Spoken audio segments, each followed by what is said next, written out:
지금까지 배웠던 거 정리를 해보자면 출력했죠? 그리고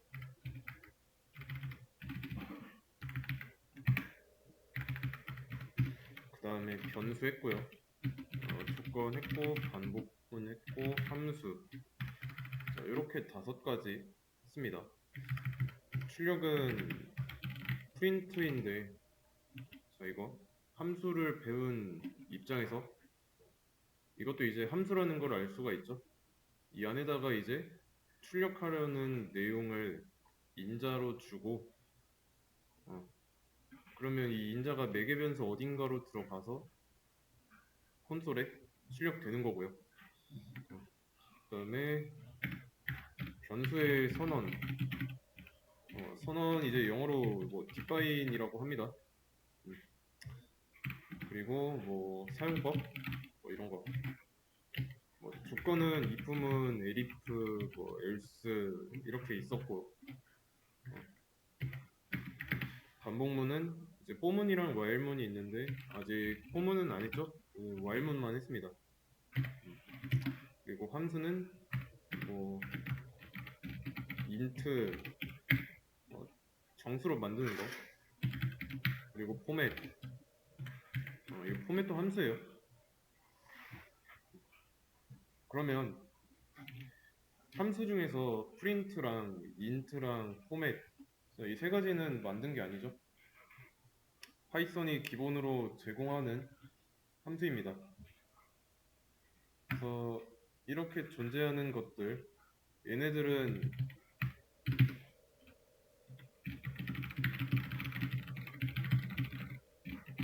이거는 이제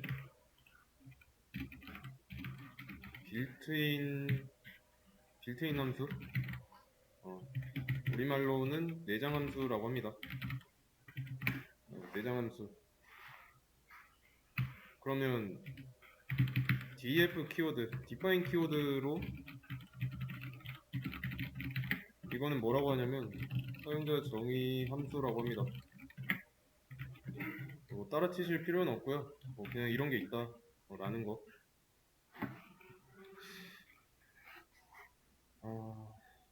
뭐 예를 들어서 내가 define q라는 함수를 만들어요. 얘는 하는 일이 뭐냐면 두 인자의 합을 리턴하는 겁니다. 그럼 이렇게 정의한 q라는 함수에서 동전 투입구는 매개 변수 역할을 하니까 동전 투입구가 2개 있고 동전은 2개가 있어야 되죠. 이 함수를 실행할 때 그 모양은 인자가 2개 있어야 된다는 뜻입니다. 이런 식으로.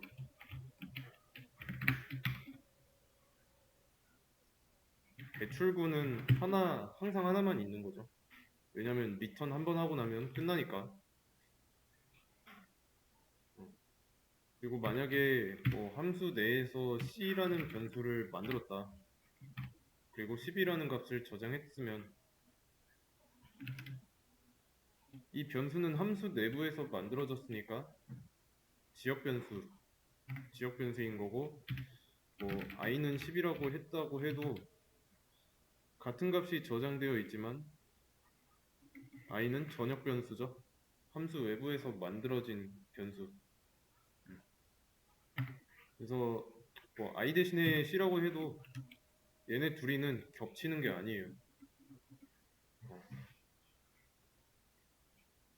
함수 외부에서 만들어진 건 함수 내부에서도 사용할 수 있지만 함수 내부에서 만들어진 거를 함수 외부에서 다시 사용할 수는 없습니다.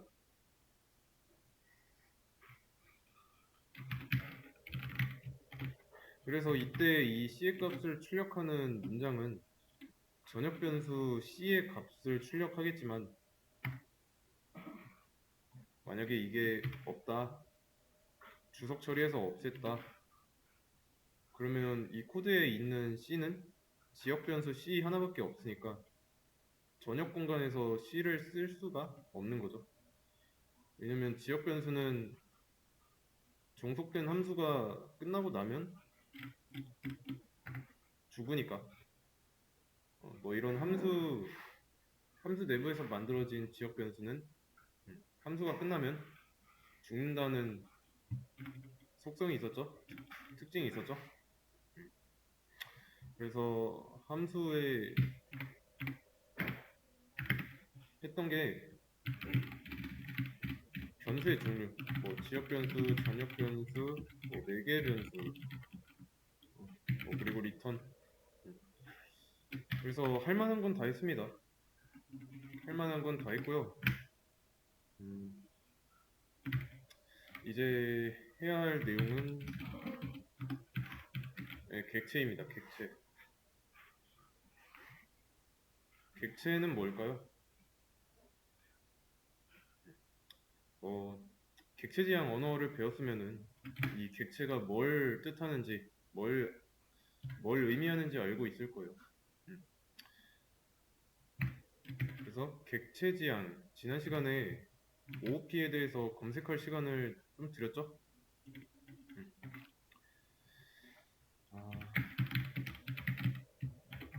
OOP라고 했는데 오브젝트 오리엔티드 프로그래밍의 약자.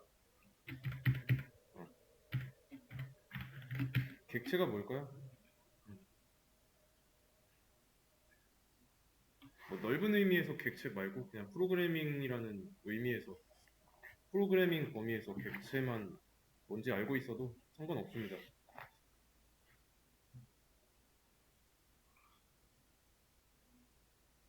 자,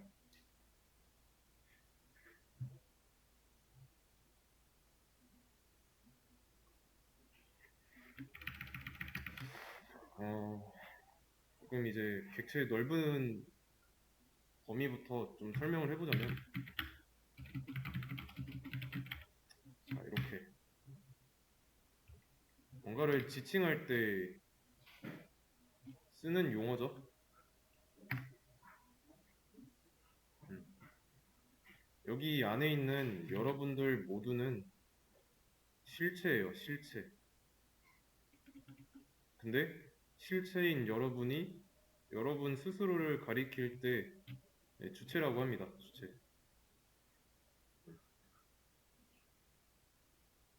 뭐 이해되시죠? 여기까지는. 만약에 뭐 거울 앞에 여러분이 서 있으면은 거울에 여러분이 비칠 거 아니에요? 그러면 이렇게 바라보고 있을 때 여러분은 실체고 거울에 맺힌 상 이게 주체인 겁니다. 여러분이 똑같이 보이니까 얘가 주체예요. 이해되시죠? 근데 다른 사람이 여러분을 볼 때 이 사람 입장에서 여러분은 주체가 아니죠? 그냥 객체죠, 객체 이때는.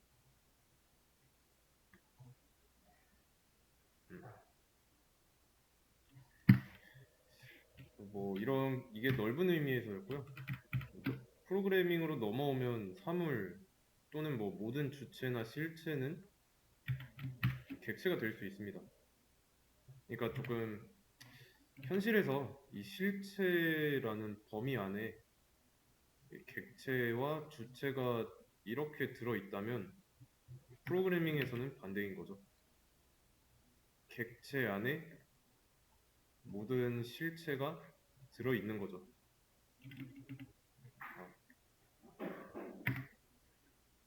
이해되시죠? 그러면 이론상 모두 객체가 될 수 있다고 했는데 어디서부터 어디까지 객체가 될 수 있을지 이거에 대해서 조금 명확하게 할 필요가 있죠. 보통 이제 RPG 게임 같은 거 보면은 캐릭터 생성하잖아요. 그죠? 캐릭터를 생성했는데 내가 생성한 이 캐릭터가 실제로 존재하는가? 어, 이거에 대한 질문입니다. 캐릭터는 내가 만든, 그러니까 내가 하는 게임 관리하는 이 서버에 등록된 데이터잖아요. 근데 이게 진짜로 존재한다고 할 수 있는지. 어, 물론 이제 현실에는 존재하지 않죠. 그냥 컴퓨터 안에 이제 코드로 존재하는 건데, 프로그래밍에서는 이런 것들, 그러니까 현실에 만져지지 않는 것들, 이것도 실존한다고 할 수 있습니다. 프로그래밍에선 가능해요. 그래서 뭐 본인이 생각하는 거 이게 실제로 있든 없든 아니면 뭐 머릿속에 어떤 뚜렷한 형체가 안 보인다 해도 어, 객체로 뽑아낼 수 있어요. 왜냐면 보고 있으니까, 인지하고 있으니까. 어, 대신에 이제 이 인지하고 있다라고 해서 난해하면 안 됩니다. 난해한 건 안 돼요. 그러니까 난해하다는 게 뭐냐면 정량적이어야 한다. 음, 뚜렷한 결과물이 있어야 한다는 거죠. 우주, 우주의 탄생, 뭐 시작과 형성은 뭐 빅뱅 이론에 따르면은 한 점에서 시작했다. 밀도가 엄청나게 높은 한 점에서 시작했다라고 할 수 있죠. 자, 그러면 우리는 이 한 점에 대해서 상상을 할 수가 있어요. 자, 근데 이런 게 아니라 어, 그냥 어느 날 생겨났다. 이런 거는 이제 명확하지 않죠. 정확하게 나타낼 수 있는 무언가가 있어야 돼요. 내 상상 속에서 실존하는 무언가는 정량적인 속성이 있어야 한다. 그리고 그 속성 말고도 기능도 있어야 한다. 그래서 그렇게 만들어진 존재하는 객체들 간에는 이제 서로 관계를 형성할 수 있어야 되고요. 객체는 여러 개니까 또 만드는데 개수 제한도 없으니까. 음. 어, 그래서 이제 OOP의 특징으로 상속, 뭐 다용성, 또 캡슐화, 그리고 추상화 이렇게 있었죠. 자, 이 추상화는 뭐냐면 그 자바에서 abstract라는 키워드가 있습니다. 자, 근데 이 추상화랑 abstract는 서로 달라요. 이거는 단지 진짜로 뭐 추상 클래스, 추상 메서드, 어, 그러니까 뭐 자바 알고 계신 분들은 그냥 들으셔도 되고 모르는 분은 그냥 이런 게 있다 싶으면 되는데 추상 메서드를 가지고 있는 클래스는 반드시 추상 클래스여야만 합니다. 그럴 때 쓰는 추상이고 OOP의 특징으로서의 추상화는 뭐냐면 어, 내가 만들려는 객체에 대해서 떠올린 이미지가 있습니다. 그 이미지가 자동차라고 한다면 자동차 객체를 만들려고 할 때 이 현실에도 자동차가 있죠. 이 자동차가 가지고 있는 속성이나 특징 이런 게 되게 많잖아요. 뭐 무게, 연비, 중고차인지 아닌지 뭐 이런 거 엄청나게 많은 것들 중에서 이제 나한테 필요한 것만 이제 추리는 거죠. 무게, 그리고 뭐 색깔, 뭐 최고 속력, 뭐 이런 거, 뭐 이런 거 있죠. 이거 말고도 특징 더 많이 있잖아요. 근데 나한테 필요한 건 이 세 가지밖에 없으니까 엄청나게 많은 거에서 내가 필요한 것만 가져다 쓰는 게 추상화입니다. 뭐 나머지 OOP의 특징은 나중에 뭐 설명, 뭐 이제 수업 진행하다가 나오면 그때그때 설명을 드릴 겁니다. 아니면 이제 제가 참고 링크로 올려드리든가 할 건데, 그리고 이 객체에는, 이렇게 만들어진 객체에는 이름을 붙일 수가 있습니다. 뭐 이번에 내가 생각해서 만든 자동차, 이거를 뭐 GG라고 할 수도 있는 거고, 아니면 뭐 이제 함수만 봐도 이름을 붙일 수 있잖아요. 어떤 기능, 어떤 기능을 하는데 그 기능이 덧셈을 하는 거면 그 함수의 이름을 플러스라고 붙일 수 있듯이 이 객체도 이름을 붙일 수가 있습니다. 근데 그 이름을 붙이는데 그 기준이 뭐냐면 뭐 법적으로 정해진 건 아닌데 코드의 가독성을 위해서 이 객체가 가지고 있는 특징을 요약할 수 있는 게 객체의 이름이라고 보시면 돼요. 그래서 함수의 이름 붙이는 그 맥락이랑 크게 차이가 없습니다. 어, 그래서 이 객체라는 게 묶는 기술입니다. 묶는 기술. 뭘 묶냐면 관련된 것들끼리 묶는 기술이에요. 그래서 이 관련된 것에는 이제 뭐 변수도 있고 함수도 있습니다. 이런 게 관련되어 있기만 한다면 묶여가지고 하나의 객체가 되는 거죠.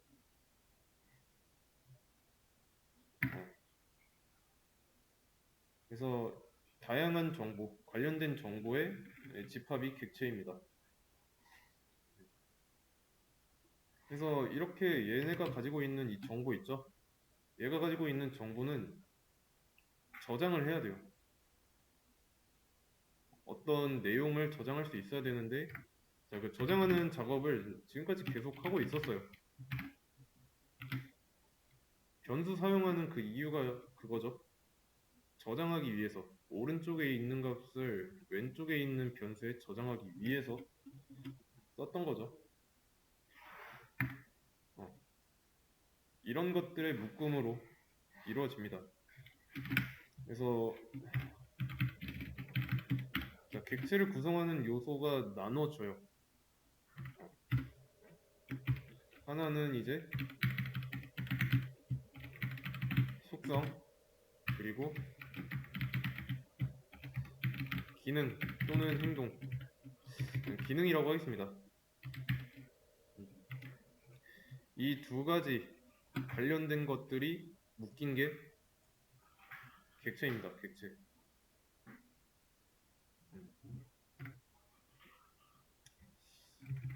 속성을 다른 말로는 이제 프로퍼티라고도 합니다. 프로퍼티라고도 하고, 그래서 얘네들이 뭐랑 동치시킬 수 있냐면 데이터, 그리고 함수. 얘가 함수고 이 속성이 데이터예요. 근데 이 데이터는 변수에 담긴 형태로 존재한다는 거.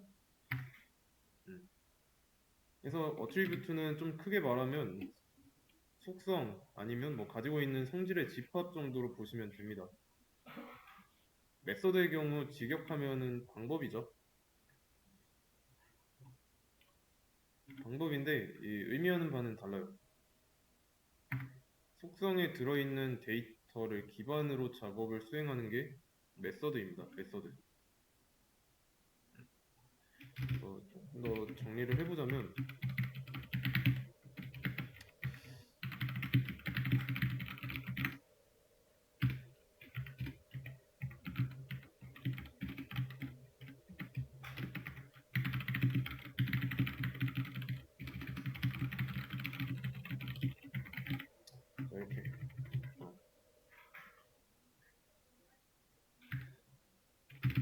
이거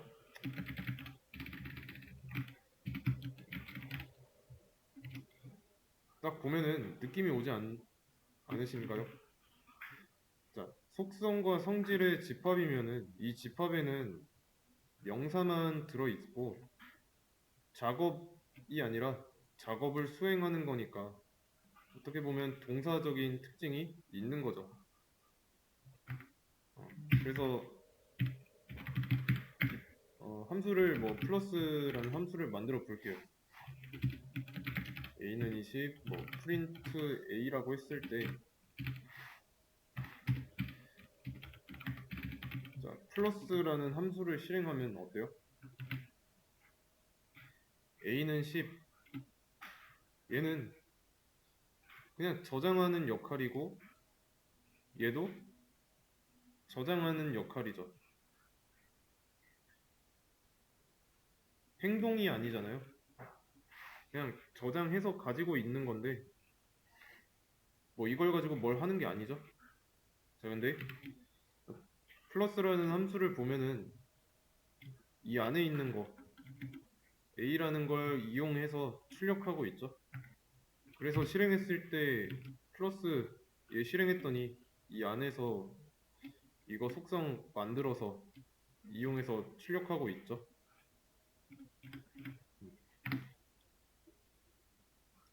이해되시죠? 그래서 얘는 이제 명사적인 특징, 이거는 동사적인 특징을 가지고 있습니다.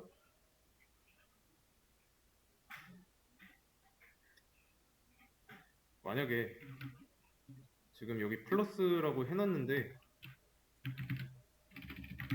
ag라고 해놓으면 어때요? 뭘 하려는 건지 알 수가 없죠? 나이를 어떻게 할 건데? 라는 의문이 있죠. 나이는 명사잖아요. 근데 플러스는 더하는 거니까 동사인 거고.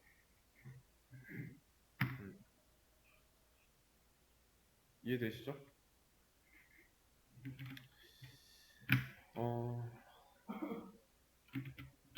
그러면 사람이라는 객체를 만들었어요. 그러면 사람이 가지고 있는 속성에 뭐 신장, 키, 체중, 뭐 주민번호, 이름, 출생지 이런 게 있을 거고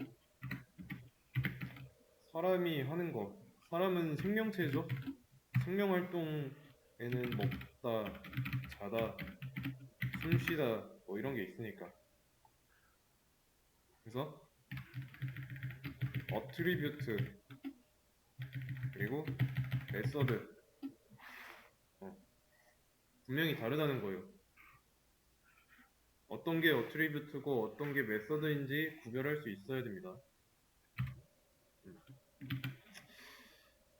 그러면 이제부터 여러분들이 명심해야 될 게 있습니다. 객체는 폴더예요. 폴더. 그 컴퓨터에서 사용하는 폴더 있죠? 새로 만들기 하면 나오는 그 폴더. 그러면 이 폴더를 쓰는 이유는 뭘까요? 폴더를 사용하는 이유.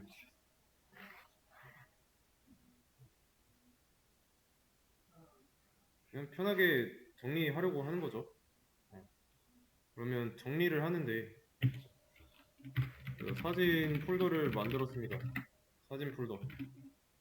그런데 이 사진 폴더 안에다가 비밀번호 텍스트 파일 들어있고 졸업증명서 이미지 파일 들어있고 신분증 사진 이런 파일이 들어있습니다. 그러면 자, 이런 것들이 들어있는데 얘네들이 들어있는 걸 사진 폴더라고 할 수 있을까요?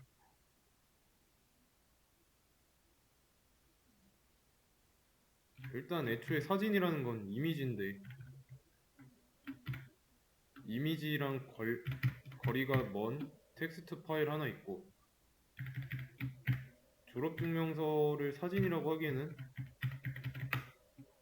좀 모호한 감이 없지 않아 있죠. 결국 이 폴더랑 관련되어 있는 건 이 신분증 사진 이거 하나밖에 없습니다.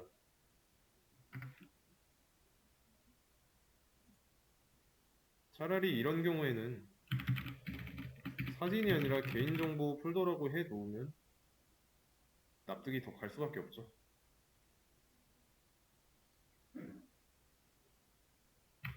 이해되시죠? 그래서 이 폴더라고 할 때 중요한 부분은 뭐냐면 어, 공통된 공유하는 공통된 속성을 공유하는 데이터들끼리 데이터 또는 뭐 함수 어, 얘네들만 모아두는 게 객체입니다. 관련된 데이터 이거를 묶을 때 그래서 이게 묶는 기준이에요. 공통된 속성이라는 키워드.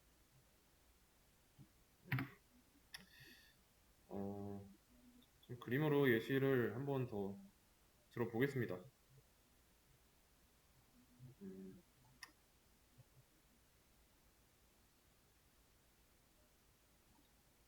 여기가 항구예요. 항구.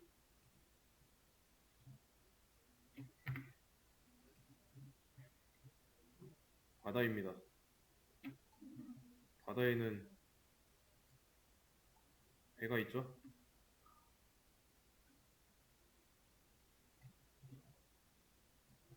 배에다가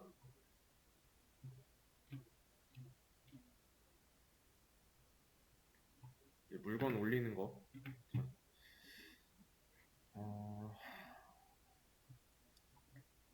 물건이 들어있는 상자가 9개 있어요. 9개.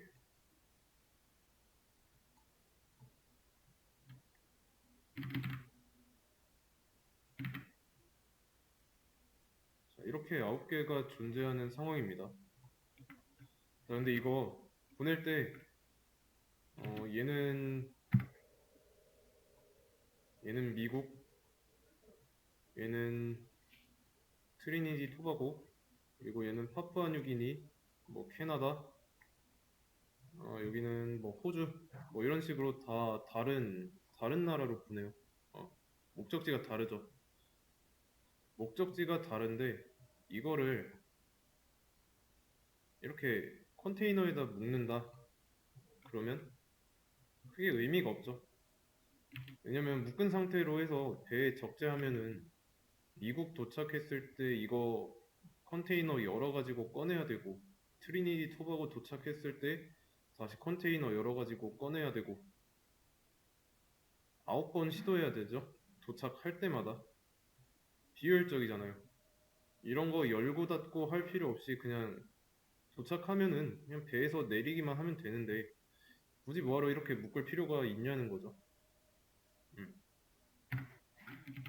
자, 근데 그러면 이번에는 이 상자 9개 목적지가 전부 다 동일하다고 할게요. 그러면 공통된 속성은 도착지죠. 미국 보낸다고 할 거예요. 9개 전부 다. 근데 그러면 미국으로 보내는 과정에서 내가 이제 차에다 실어서 항구로 가져올 때까지 내가 차에다가 9번 싣고 항구에 9번 내리고 배에 올릴 때도 9번 해야 되고 배에서 내릴 때도 9번 그리고 보내는 그 장소 받는 사람이 사는 곳 보낼 때도 9번 움직여야 되죠. 불편하죠. 근데 이제 이번에는 얘를 하나로 묶어준다면 어떻게 될까요? 이동하는 과정에서 한 번씩만 움직이면 되는 거죠. 왜냐면 이거 한 개 안에 묶여 있으니까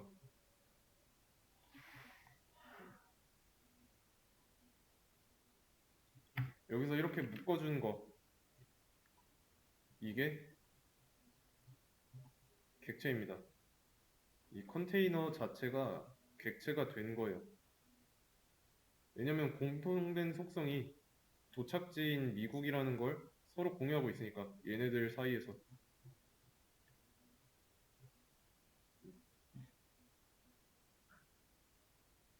이해되시죠? 그냥 합리적인 선택을 한 겁니다. 이렇게 컨테이너에다가 넣어줌으로써. 이해되시죠? 또 다른 예시. 이번에는 진짜로 사진이라고 해볼게요. 사진이 되게 많습니다. 진짜 올 한 해 동안 찍은 사진이 많아요. 이렇게.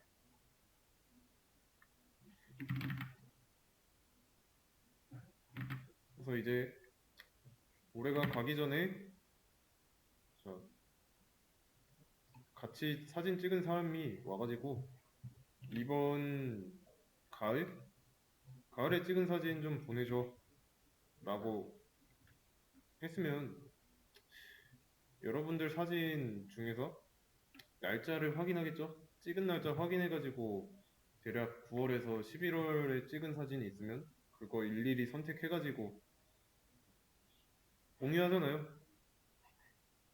공유를 하는데 여기서 어, 일일이 체크하고 하다가 좀 빼먹을 수도 있죠.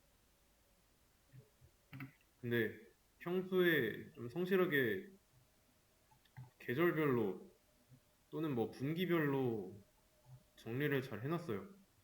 이거는 봄, 이거는 여름, 이거는 가을에 찍은 사진, 이거는 겨울에 찍은 사진이라고 이렇게 정리를 잘 해놨으면은 그냥 가을에 찍은 사진 보내줘라고 하면 이 폴더 전체 보내주면 되는 거죠. 봄에 찍은 사진 보내달라 하면은 이거 보내주면 되고요. 여기서 이제 이 폴더가 사진 폴더가 객체가 되는 거죠. 그리고 이때 공통된 속성, 사진들끼리의 공통된 속성은 같은 계절. 여기서는 겨울이고 여기가 겨울이었죠? 여기가 가을, 여기가 여름, 여기가 봄. 이렇게.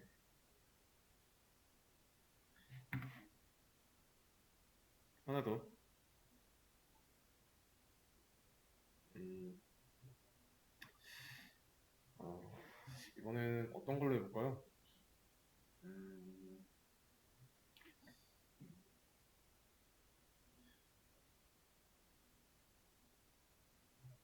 학원 건물이에요. 학원 건물이고, 네, 이 학원에서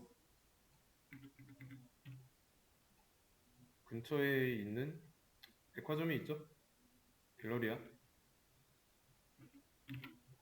학원에서 갤러리아로 어, 계란을 옮기려고 합니다. 계란을 옮기려고 해요. 그러면 학원에서 계란을 옮기는데 계란이 30개 있다고 해보겠습니다.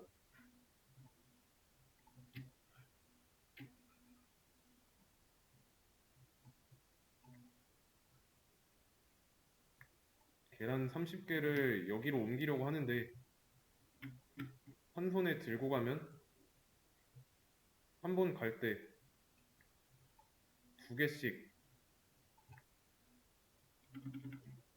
옮길 수가 있죠. 그러면 모든 계란을 갤러리아에 갖다 놓으려면 왕복 15번 해야 되죠. 15번 왕복하기보다는 지금 이 계란 30개를 계란판에다가 아니면 뭐 플라스틱 통 있죠? 어떤 통에다가 넣어서 이동을 하게 된다면 한 번으로 끝나잖아요. 한 번. 그죠? 여기서 이제 계란을 넣고 옮기는 이 통, 얘가 객체가 되는 거죠.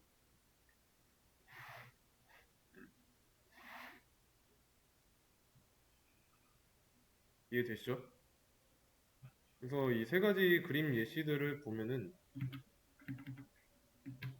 공통된 속성이라는 전제가 있습니다. 공통된 것들끼리 묶었다. 어, 공통된 것들끼리 묶은 건데, 자, 이 묶는 행위가 필수는 아니에요. 어디까지나 이제 편하려고 하는 거니까 필요 없으면 안 해도 됩니다. 음, 왜냐면 얘네들끼리 공통된 거 연결되어 있지도 않은데 묶었으면은 크게 의미가 없죠. 얘네 따로따로 이동하는데 쓸데없는 짓 한 거죠. 어, 그래서 지금까지는 이제 변수에다가 값을 담았죠. 그리고 변수에는 값을 하나만 담을 수가 있죠. 그래서 변수에 들어있는 값을 출력해보면 나오는 게 제일 마지막에 넣은 값이 나오잖아요. 동시에 얘네들이 들어갈 수 없다는 뜻입니다. 10을 넣었으면은 그 다음에 넣는 값에 의해서 사라지고 마지막에 넣은 값에 의해서 들어있던 값이 또 사라지는, 이게 변수의 값이 하나만 들어갈 수 있다라는 거였죠.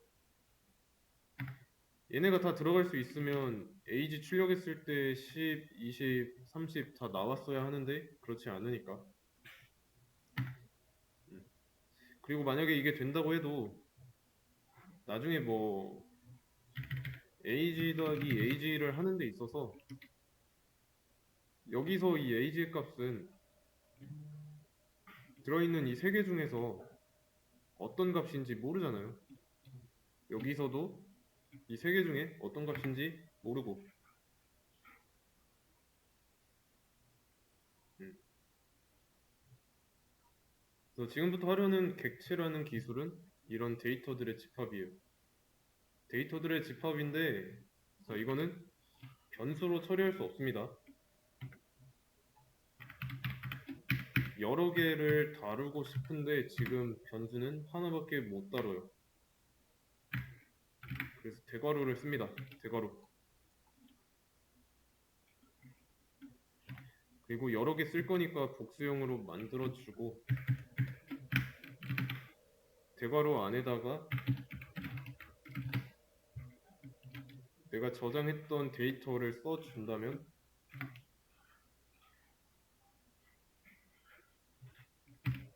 실행했을 때 이 형태 그대로 나오죠. 자, 여기서 의미하는 이 객체는 리스트를 의미합니다.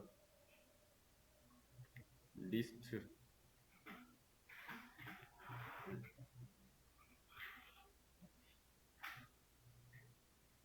대괄호가 리스트예요.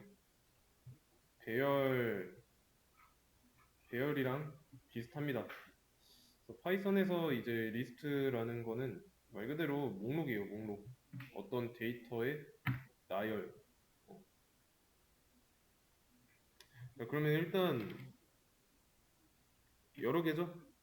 단수는 아닙니다. 여러 개를 다루고 있으니까 얘도 객체라는 거 확실해졌죠? 음. 그러니까 객체가 조금 더 상위 개념입니다. 객체 안에 뭐 리스트 있고 뭐 다른 객체가 있는 거고. 음. 그러면 데이터 여러 개를 다루기 위해서 이런 처리를 했어요. 근데 여기서 이제 조금 생각해 볼 수 있는 게 얘 뭐예요? 대입연산자죠. 대입연산자의 역할은 오른쪽에 있는 값을 왼쪽에다가 저장한다라고 배웠는데 오른쪽에 있는 값 여러 개죠. 변수에 값 여러 개를 저장하고 있어요. 역설적이죠? 왜 그럴까요? 이거 역설적인데 출력해보니까 문제없이 잘 나오는데 왜 그런 걸까요? 네? 리스트를 하나로 묶었다고 하더라도 이 하나로 묶인 거 안에는 결과적으로 데이터가 3개죠?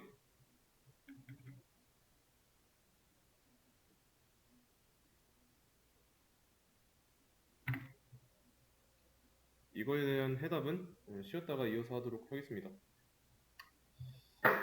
어, 자, 리스트가 대괄호라고 했습니다. 그리고 리스트에는 지금 값이 여러 개가 저장되어 있죠. 이 여러 개 값을 리스트 변수에다가 넣겠다 이거는 말이 안 돼요. 또 그림으로 설명할 건데 왜 그러냐면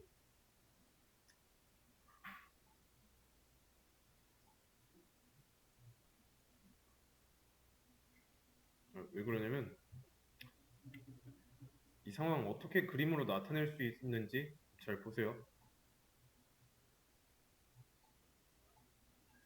ages라는 변수가 있습니다. 그리고 list라는 객체도 있고요.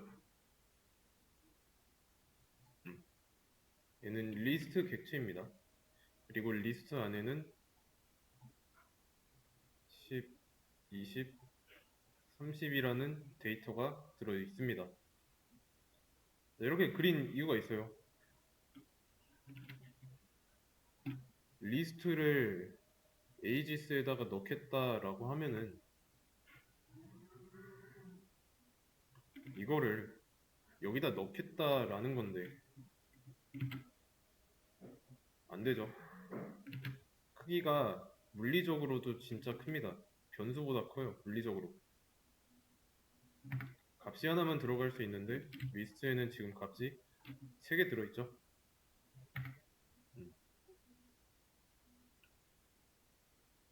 그러면 대입연산자를 통해서 에이지스에 들어가고 있는 게 뭘까요?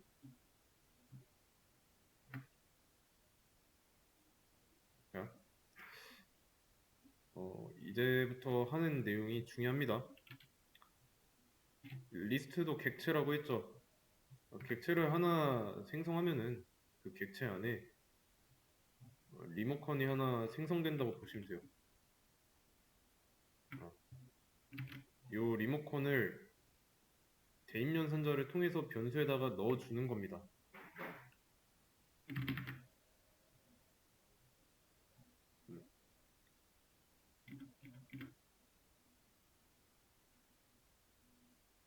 대입연산자를 통해서 이동하는 게 이 객체 내부에 있는 리모컨이에요.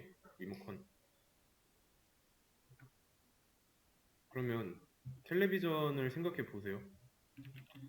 텔레비전이 있으면은 여러분들이 텔레비전 분해해 봤으면 알겠지만 그 텔레비전 밑에 어떤 센서가 있죠? 그리고 리모컨이 이제 이렇게 떨어져 있고 그래서 이 센서에 연 뭐라고 해야 돼? 이 신호를 받을 수 있는 범위 내에만 있다면 TV를 원격으로 조정할 수 있듯이 객체 리모컨을 복사받은 변수에서 해당 객체를 원격으로 조정할 수 있습니다.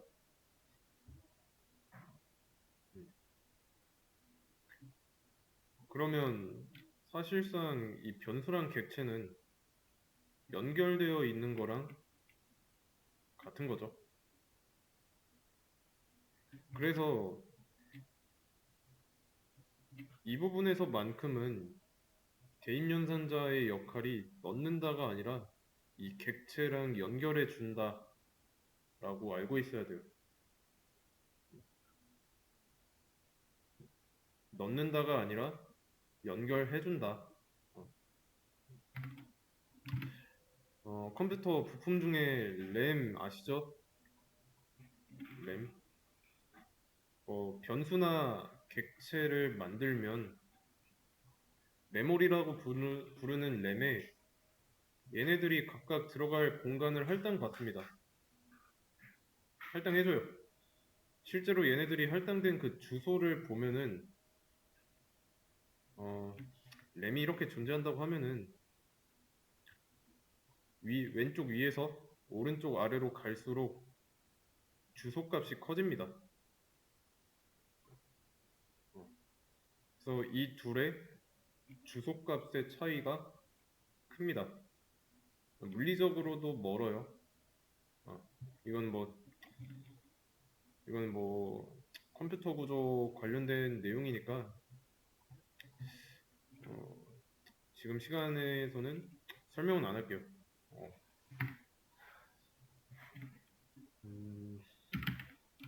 자, 두 번째 셀 보세요. 결과로는 리스트죠. 그러면 객체가 생성된 걸까요? 안 된 걸까요? 이때는 생성된 겁니다. 생성되어 있고 리스트 안에 아무것도 없는 거예요. 똑같이 했어요. aegis2라고 했으면 얘도 객체가 만들어진 거죠. 그러면 객체가 두 번 만들어졌으니까 존재하는 건 두 개죠. 두 개 객체. 리스트 두 개가 존재하고요. 얘네 둘이 서로 다릅니다. 별개의 객체고 그렇다는 건 이렇게 하면은 객체가 총 3개라는 거죠. 그러면 여기서 두 번째로 만들었던 객체 대신에 aegis라고 쓴다면 이때는 객체가 몇 개일까요? 자, 객체 개수와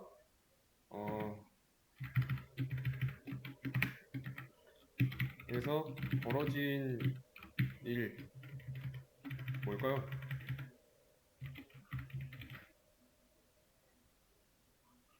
일단 객체 개수가 두 개인 건 알겠는데 여기서 벌어진 일은 뭘까요? 자, 이거 그림 보고 어떻게 된 건지 한번 생각을 해보세요.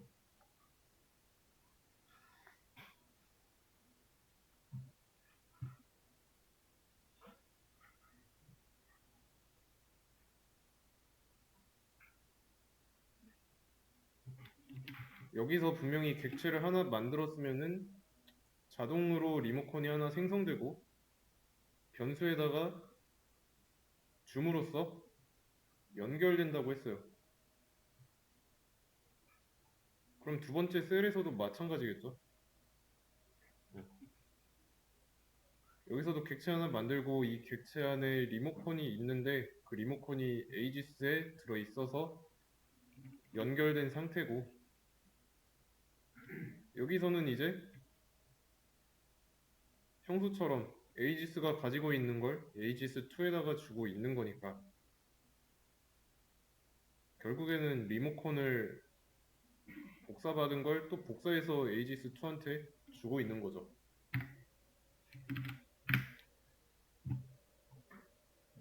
그림으로 나타내면 이런 겁니다. aegis라는 변수가 있고 얘랑 연결된 리스트가 있어요. 근데 이 리스트 객체 만들고 나면은 리모컨 하나 자동으로 생성되는데 그 리모컨이 복사돼서 에이지스한테 들어가요. 그런 다음에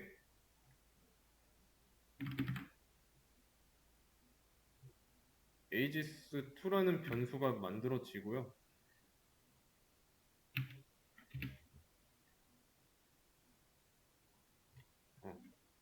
이 안에 이 리모컨 aegis가 가지고 있는 거를 aegis2한테 넣어주고 있으니까 이렇게 들어가는 거고, 그러면 첫 번째 리스트 객체랑 aegis랑 연결되어 있는 거고, 그리고 같은 리모컨이 있으니까 aegis2랑도 연결되어 있는 거죠. 그리고 여기서는 이제 얘랑 별개의 객체가 하나 생성되는 거고, 어, 그리고 얘도 마찬가지로 aegis3라는 변수랑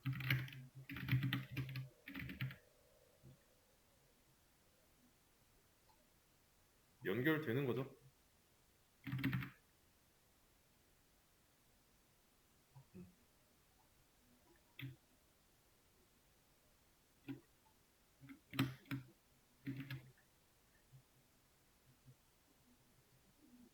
그림으로 나타내면 이래요. 어, 이해되시죠? 그래서 여기 첫 번째 객체 얘를 조종할 수 있는 리모컨 몇 개일까요?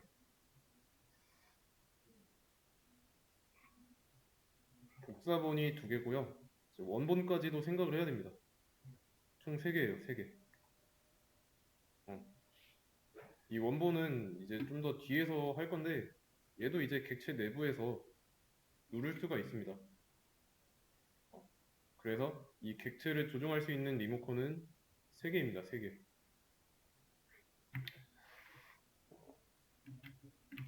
그렇다는 건 aegis랑 aegis2에서 이 객체를 조종할 수 있다는 건데, 직접 보여드릴게요. aegis 지금 리스트죠? 이 리스트에다가 요소를 추가하는 메서드가 있어요. append라는 건데, 자, 이 append는 요소를 추가하는 겁니다. 그래서 추가할 요소의 데이터를 인자로 주면 돼요. 그러면 aegis2에다가는 append 20을 할 건데, aegis, 자, 이거 어떻게 나올까요? 둘 다 실행했을 때 이 객체 내부 상황은 어떻게 될까요?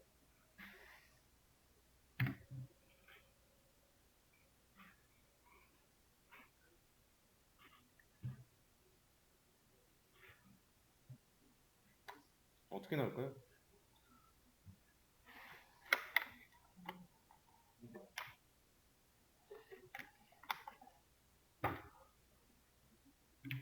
둘 다 추가된 상태로 나오겠죠.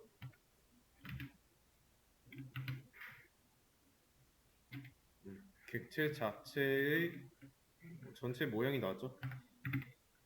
그러니까 이 줄에서는 어떤 일이 벌어진 거냐면 에이지스 안에 있는 리모컨을 눌러가지고 연결되어 있는 객체 안에다가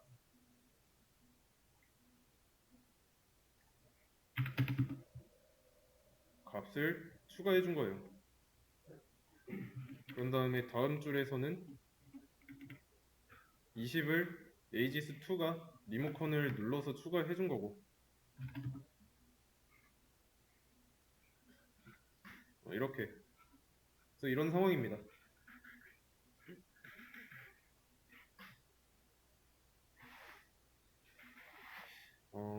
지금 이게 이해가 안 된다. 그러면 집에 TV가 한 대 있는데 거실에 있습니다. 거실에 있는 TV예요. 근데 얘는 TV고 이 방에 소파가 있어요. 소파에 앉아서 리모컨으로 TV 채널 변경했어요. 채널 변경했고, 근데 이제 방에서 TV 소리가 너무 크다고 음량을 줄인 겁니다. 음량을 줄이거나 채널을 변경하는 게 업핸드한 행위고요. 그 상황이 반영된 게 이 객체인 거죠.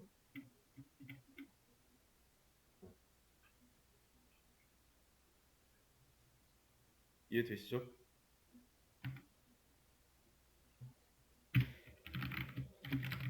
그러면 에이지스2를 출력하면 에이지스2랑 연결되어 있는 객체는 첫 번째 객체니까 똑같이 나오겠죠?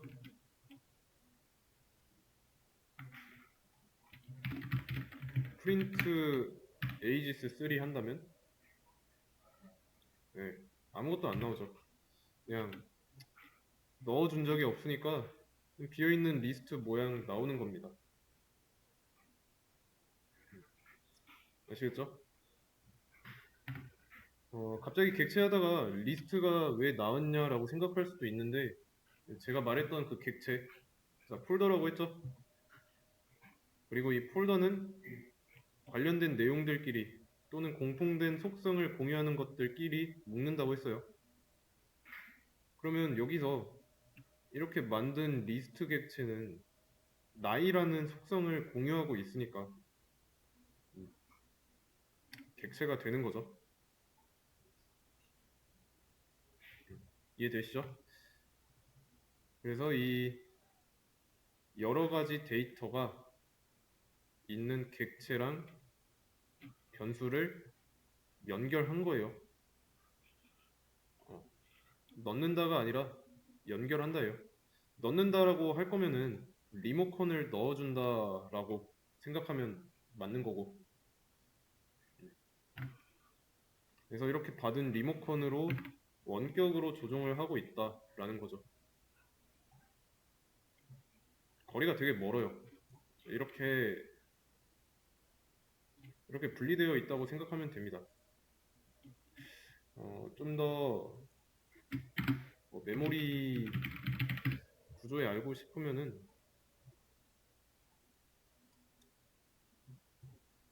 음, 이런 거 한번 검색해서 보세요. 어, 아니면 이제 메모리 물리 주소 이런 거. 음, 그래서 여기서 이 메인 메모리는 램으로 생각하면 편합니다.